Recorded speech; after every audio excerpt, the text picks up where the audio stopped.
Hello everybody, welcome to Crafty Soup. My name is Misty. I am here with a layout process video as part of the load project where I am a featured designer.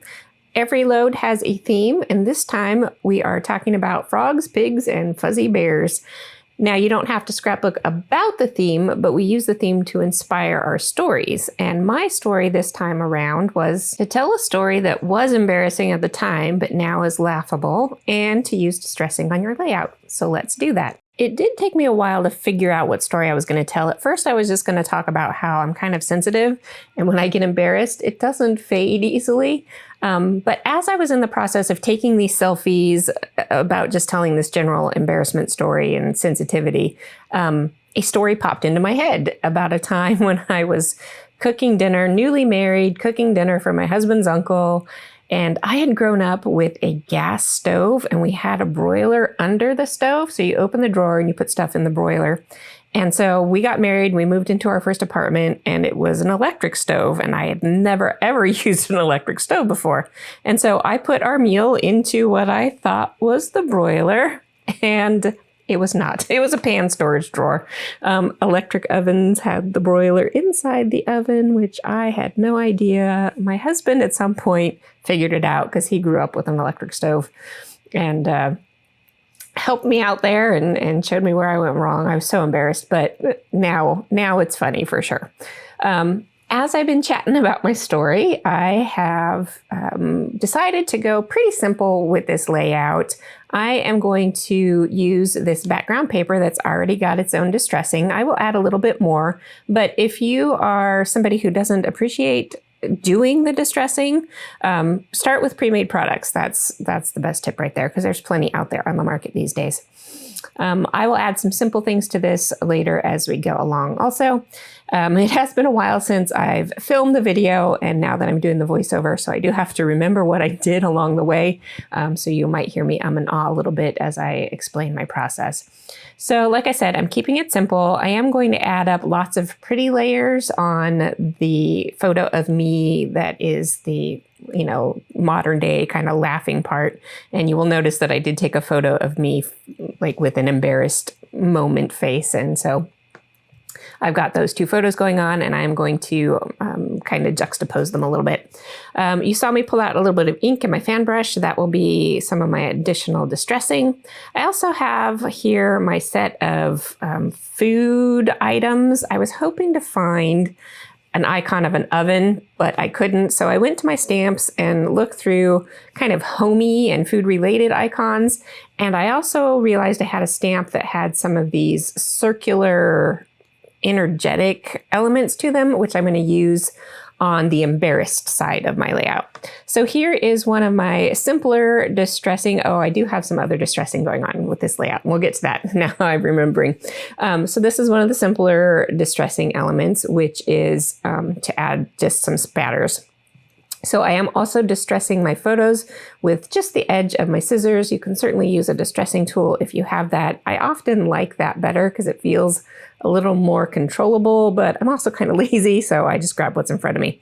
As I was inking the edges of my photo for another layout, another layer of distressing, I did kind of blop on my photo there, and I'm going to leave it because embarrassment has that messy feel to it, so I'm leaving that there.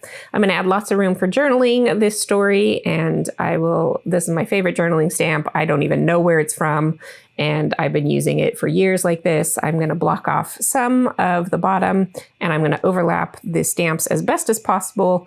Usually once I've got my journaling written down, you can't notice the overlapping as much. And since this is a distressed layout, it doesn't matter anyway.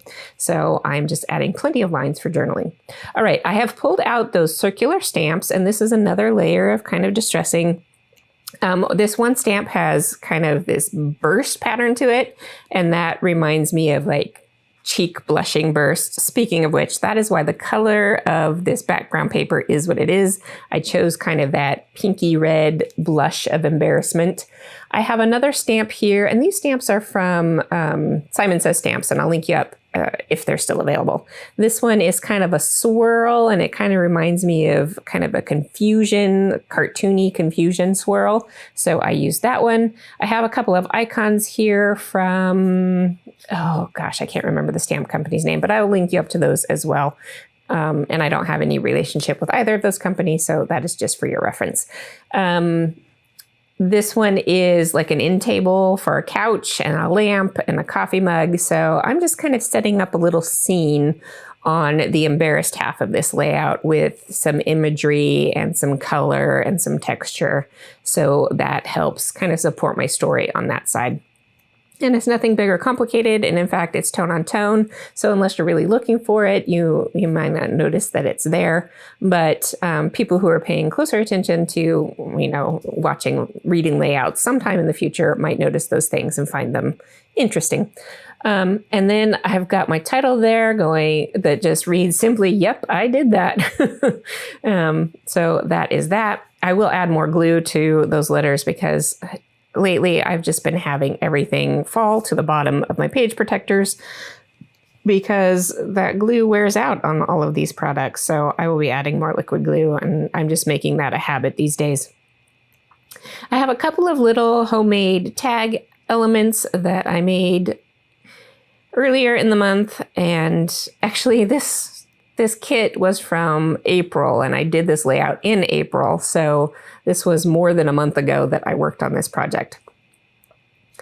And I am adding, I found when I was looking through my food-related stuff, I found a little red checkered ribbon. So that kind of reminded me of food and picnics and things like that. So I'm adding that. It's just another layer of texture behind that side of the layout to kind of help balance, because there's a lot going on the other side. And so adding just a few more details on the left side kind of helps balance that out just a little bit. But with the funny side of the layout having more going on, that kind of emphasizes the fact that it's now funny, and I can kind of leave the embarrassed feeling behind, which is hard for me to do because, like I said, I am kind of a sensitive person. All right, and here's where I get a little more complex with my distressing. And in fact, it wasn't going quite as distressed as I wanted it to, so I just cut off some of that extra paper there. And I am creating some little curled up, ruffled edges on this side, and I'm gonna fill in the gap with some more papers from the matting of the photo. And that is another balance element to my layout, where I bring in stuff from one side of the layout across the page to the other side, so it feels a little cohesive and has that visual balance to it. And again, those ones will get distressed and ruffled up as well. And this, I will do another area of this same distressing down on the bottom right corner. This area of distressing is going to be a little bit larger to show that at the time, kind of the size of that embarrassment feels big. And then the other piece will be smaller to show that embarrassment can fade and you can let it go and it can get smaller. And that is true for this story. I need to remember that for other stories because I am a sensitive person. So I am getting all of these layers built up here and just using bits and scraps from cutting off those mats. And here, I'm getting last little elements glued in place. And this is where I'm working on, and you could see me with my fingers, I was kind of showing the sizing of that. So this one is definitely going to be smaller. And with this kind of curled edge technique, it can be a little hard to go small because there's only so much room for those scissors to fit in the paper to actually curl. So I'm doing the best I can to get just a small little peek of this stuff down here. And you see me cut things down even more to get them to fit. And I think that's it. Let's see if I'm right. Finishing off my layout with my common doodly type border on here. And I do this with simpler layouts a lot of the time because it helps it feel way more finished when I do that. And I do think at this point that this layout is done. So I hope you enjoyed hearing my thought process and a little bit about my personality, and that you will give this a couple of these distress techniques a try. Thank you so much for being here today and watching. And I will be back a bit in June with more projects for you. Although as summer is here and I'm spending more time in my garden, I will be just a little bit quieter, but not totally silent. So I hope you will catch me for future videos. Until then, have an artful day.